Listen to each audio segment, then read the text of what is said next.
দাজ্জাল যখন বের হবে তখন দাজ্জালের অনুসারীরা কারা হবে, এইটা নিয়ে অনেকের মধ্যেই প্রশ্ন রয়েছে, তবে এর উত্তর রয়েছে হাদিসে। দাজ্জাল যখন পৃথিবীতে আত্মপ্রকাশ করবে তখন বিশ্বের বহু মানুষ তার অনুসরণ করবে, কিন্তু হাদিস মোতাবেক 3 শ্রেণীর মানুষ দাজ্জালের সবচেয়ে বড় অনুসারী হবে। প্রথম শ্রেণী হলো ইহুদিরা। তারা নবী ঈসা আলাইহিস সালামকে মিথ্যা নবী বলে দাবি করেছিল এবং হত্যার পরিকল্পনা করেছিল।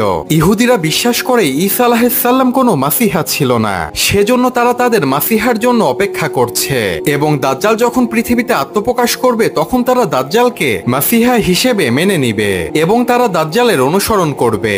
দ্বিতীয় শ্রেণী হলো একদল নারী। দাজ্জাল যখন বের হবে তখন পুরুষেরা তাদের স্ত্রী, মা, বোন এবং কন্যা সন্তানদেরকে বেঁধে রাখবে যেন তারা দাজ্জালের কাছে না যেতে পারে, কিন্তু দাজ্জালের অলৌকিক ক্ষমতা দেখে নারীদেরকে ঘরবন্দি করে বেঁধে রাখা সম্ভব হবে না। তারা ছুটে দাজ্জালের কাছে চলে যাবে এবং দাজ্জালকে অনুসরণ করবে।